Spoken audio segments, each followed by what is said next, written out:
What up, street dogs, street gods, street vlogs, or Kim in the house? Alright, some terrible thoughts. So this one is how to become a stoic, how to become the uber stoic.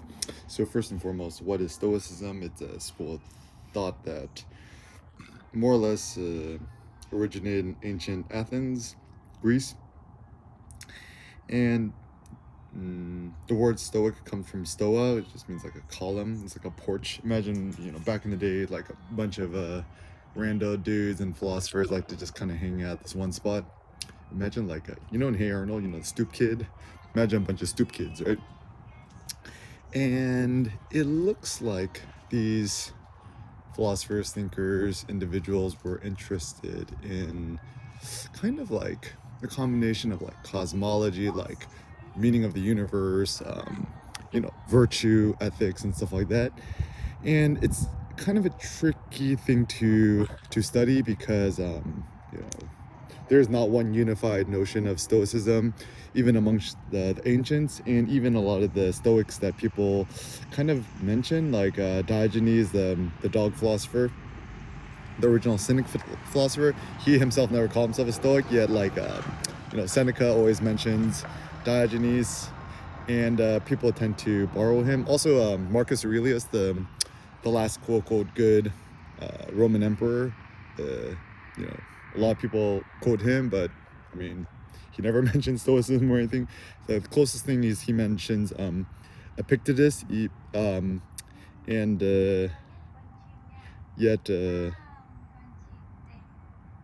he never mentions stoicism, right?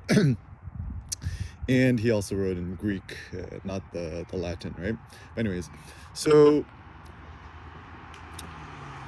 I think stoicism as a general concept is a kind of a good one. So it looks like most people in today's world, they try to live a more quote Epicurean lifestyle. So Epicurus was also a Greek philosopher, but he was kind of more of like a softie. Imagine like kind of the modern day like woke academic type, the type to have horn-rimmed glasses, read the New Yorker, has a flannel and wears a Patagonia vest or some dude like that. And his solution was he created some sort of walled garden in which he wrote hundreds of books, had followers hanging out in this walled garden. Imagine like if the world was ending and then all the rich people came together and just made this like perfectly beautiful walled garden. Kind of imagine like the Apple ecosystem notion. And they would just, talk about beautiful things and stuff. The funny thing though is even Epicurus and his followers, they still lived a pretty aesthetic lifestyle. Aesthetic, ASCTIC, not aesthetic. Which means like even the foods they ate, right? It was like pretty simple food, like easy to procure, cheap, whatever. And nowadays people tend to think about Epicurean like, just to become a gourmand, which means to eat the most maximally tasty foods, irregardless of how fat it makes you. So people have kind of bastardized the term. Also, to be a stoic, now stoicism is becoming more popular, but maybe a decade or two ago, to be stoic meant to be cold, indifferent, like unloving. And my thought about stoicism is to become so strong, robust, and anti-fragile, like Nassim Taleb says, that things which attempt to destroy you actually make you stronger. So imagine like imagine like a Deadpool, or kind of like in Akira, the Tetsuo, the weird child monster thing, where imagine a situation and whenever someone attacks you, right? Imagine life was a video game, someone attacks you, you actually become stronger. So that's kind of a cool notion. Like imagine like, Goku going Super Saiyan, right? And every time, Cell or somebody hit him, Goku would become bigger, buffer, and more invincible, right? And it's a cool notion because in today's world, I think I call it like our new soft society. Like everyone's so soft, and pudgy, soft. You know, you kind of have this whole like Ellen DeGeneres be kind thing. You know, like society's too soft, and it looks like modern day society. All we want like, even like to borrow Nietzsche's notion. It seems like all we want is comfort and fashion. I think that was Nietzsche's critique of the British people, comfort and fashion, and I would agree. So I mean, like you look at modern day society, right? What it's all about is fashion. Like cars are fashion, watches are fashion, your phone is fashion, your clothes fashion, your shoes are fashion, etc. Homes are fashion, I think. And comfort, right? Like you want a luxury car that's super soft and plush. You want to buy some couches which are super soft, and it looks like the trend is towards softness. And you think about modern day thinking and religion, stuff like that, Buddhism or like yogoism. It's like be centered. It's all about softness, right? Like the more soft one is, the more virtuous one is. And my thought is, I kind of like the idea that you become more jolly, gay, become like Aliana says, Nietzsche quotes him, better to be a gay monster, gay like being happy, rather than a sentimental bore, bore like a boring person, right?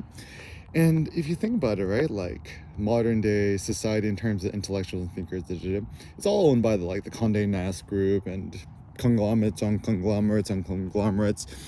Just go on Google and search what newspaper corporation owns what newspapers, or magazines own magazines, or the corporations that own our world, etc. And it's not like some sort of like evil mega corporation thing. It's just like, it seems like the fact of the matter is, in modern day society, at least news publication and magazines, like just one mega holding group. So essentially it just kind of like low-key shapes our opinion or thoughts on things. So for example, I'll talk about men's fitness, right? Like essentially all the men's fitness magazines is all just owned by one corporation. They make up all these nonsensical things like macros and micros and, you know, stuff like that, right? It's like one must eat X, Y, and Z, right? And I'm sure low-key that these magazine corporations and the publishers and the head honchos are all in bed with these protein supplement companies or creatine companies, or those like Stack, I don't even know what that is, like supplement companies, or now the new thing is like kind of, what is it? It looks like powdered cocaine, and then you mix it with water and you down it before you work. I'm like, why don't you just drink like black coffee? And because my critique of those pre-workout powders, they probably put some sort of weird sweetener, stevia thing, sucralose, something in it, which probably just makes you fat. I mean, it's just like drinking Coca-Cola, like a really caffeinated Coca-Cola before your workout. I'm like, just drink really, like just go out and buy a cold brew or buy Death Wish coffee. Just drink a shitload of coffee and then get no sugar, no additives. And also the reason people's like, yeah, but it's probably safe. I'm like, no, it's not. It's like Red Bull is quote safe, but you don't know the weird shit they put into it, right? And yeah, I think to become a Stoic is insouciance. There's a French notion, means to not care, to not worry. Just be like, whatever, right? Like, let's say someone's like, I'm gonna tell you some bad news. Just Stoic philosophy or mental tool is just like expect the extreme worst, and then just kind of like think out loud. It's like your boss wants to talk to you about something. It's like, okay, maybe at worst, think about the worst. They're gonna fire me, right? It's kind of embarrassing. It's like, yeah, I don't really like the job anyways. And then you come in, they have the talk with you. It's like, oh, sorry, we're letting you go. You're like, sweet. Like, what are my severance benefits, right? Finally, I can start my real passion, which is X, Y, and Z. Actually, even when I had my first job out of college or working for my company, HR wanted to have a talk with me, kind of like a little concerned, like, found out the news that I was getting made redundant because the company was cutting off half its workforce. Actually, my boss lost his job too, which is interesting. But it was probably the world's best thing that ever happened to me, because that's what actually finally gave me the confidence, the chutzpah, the balls, the opportunity to start my street photography, Eric Kim blog empire, street photography thing full time. because I was like trying to save up money. People's like, yeah, save for a year, and I'm like, I might have had like $1,000 in the bank, like that's it, right? And then just force fate forced my hand.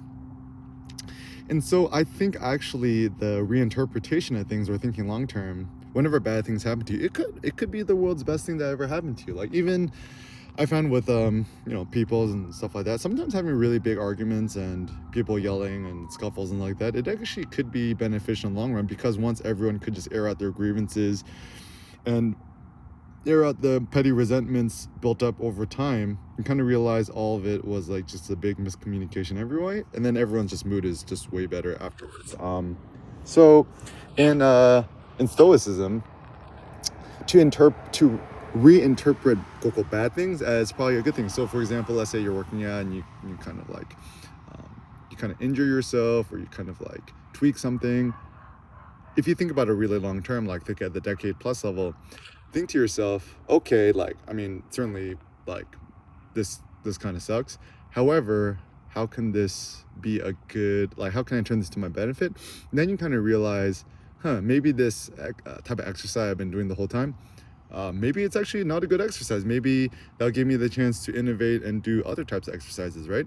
So for example, when I was doing like standard bench press or dumbbell press, like it just felt really weird in my shoulders, and that was good information. I'm like, okay, I'll switch it up, like experiment, start doing floor bench press, which is way superior, or floor dumbbell press, which is way superior, or like don't even do no floor presses, or don't do any shoulder presses.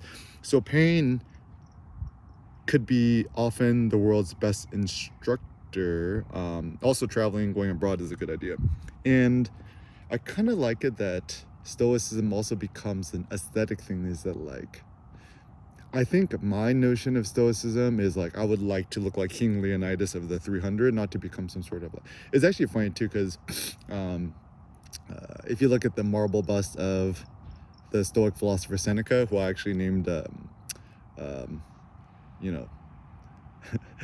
it's like my first son after, right?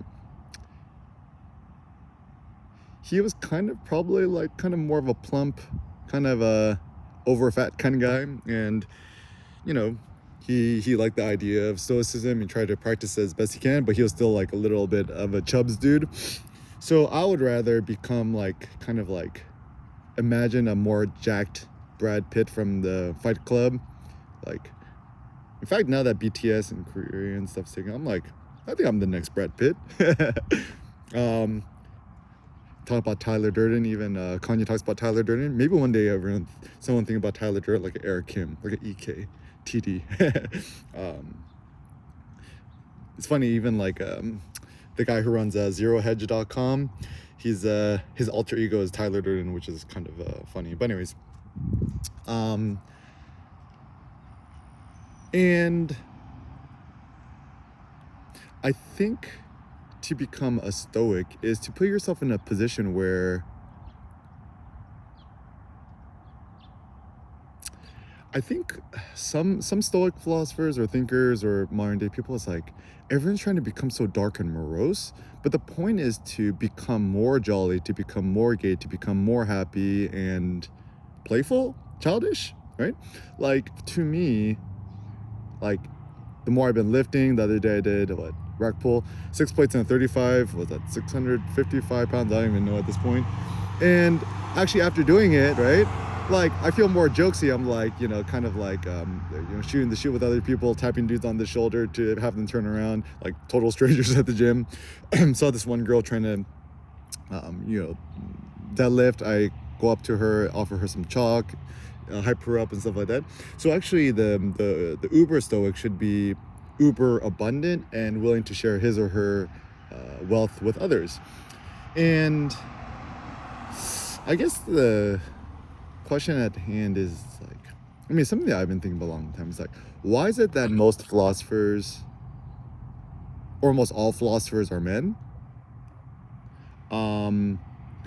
besides maybe Ayn Rand, A-Y-N Rand. Actually, I read her books. Actually, everyone paints her as like the Antichrist or the devil. I read her books. I'm like, I actually liked her books.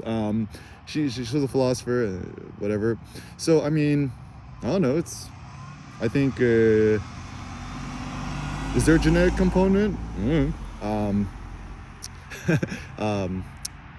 Nietzsche has this like Latin pun, libri aut libri, which is like women will either want to have kids or write books, not both. But hey, Cindy had a kid and she's also writing a book, so I guess she's the uber thinker, philosopher, woman. And but yeah, so my thought is, I mean, anyone and everyone could be a philosopher. Philosopher just means love of wisdom. I mean, just question is like, does wisdom or being wise interest you? If it does, then you're a philosopher. Every kid is a philosopher. They're always asking why, and then parents, elders hate it. I've even found out in Confucianism, the younger person or a child is never allowed to ask why to an elder. It's just like a mortal sin, effectively. So even one scuffle that's been in the household, because we're currently chilling at Cindy's mom's house, right? You know, Cindy's mom wants things a certain way, and I'll just ask her why. So, and then she kind of takes that as an affront to her authority and legitimacy, and she don't like it. And so I was kind of thinking about it too. It's like even in Korean culture, where it's like why a child is not allowed to ask a parent where, like it's typically cause like I'm the boss because I said so, right? And actually, it's kind of universal. Like even in America, right? As a parent tells a kid to do this, time to do X, Y, and Z, right?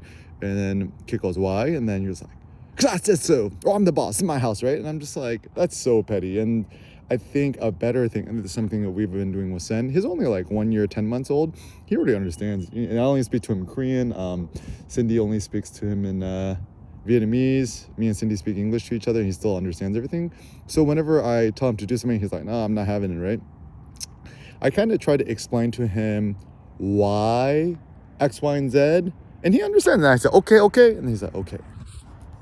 Hey, Jim. Enjoying the sun? Enjoying the sun? That's why we pay taxes, right? I don't pay too much. Okay, you're a smart man. And yeah, and so I think you know it. You're the king of Garden Grove. So I think, and then the question is like stoicism towards what ends. So my thought is to be a stoic for the sake of being a stoic is quite foolhardy. It's, to me, stoicism is kind of more of a mental framework, tool work, technique, approach to things to deal with other people and just life scenarios. But ultimately, what's more interesting is the real end goal is towards, other types of philosophy, like thinking about things, challenging standard wisdom, knowledges, weightlifting, physiology, creativity, photography, technique, composition, art, innovation, entrepreneurship, etc. So I would say, ultimately, at the end of the day, think stoicism, practice stoicism as a means to something greater, which is entrepreneurship, innovation, stuff like that. If you want to learn more about stoicism or get some stoic thoughts, I mean, I've written some good articles, like Google, whenever you're curious about anything, just Google Eric Kim something. Eric Kim, Marcus Aurelius, Eric Kim, Seneca, Eric Kim, Heraclitus, and then you'll find some good stuff. Or just Google Eric Kim Stoicism. I have a bunch of articles there. Or Eric Kim Learn from the Stoic Masters. And usually what I like to do is read a bunch of their books, and summarize it. And as I write these things, it actually helps me better analyze and digest the thoughts for myself. So I've probably read all of Seneca's, the Stoic philosopher's stuff, like at least 20 times. It's the philosopher I keep going back to. So yeah, just go on Google, just search Seneca EPUB or Seneca PDF, and just read the book. Just read it on your iPad, read it on your iPhone, whatever have you. I actually preferred reading the digital stuff instead of the printed stuff, because the problem with the printed stuff is they're often abridged, meaning that it's not the full collection of stuff. So read Seneca on benefit, Seneca on anger, Seneca on XYZ. There's actually a lot, and apparently even Seneca's written a few plays. I mean, I didn't really go through them. I mean, I read a little bit of it. I don't really like reading plays, so I wasn't really too into that. But certainly the epistles or the letters of Seneca are kind of super golden money. But ultimately, after everything, your ultimate goal is for you to write your own things.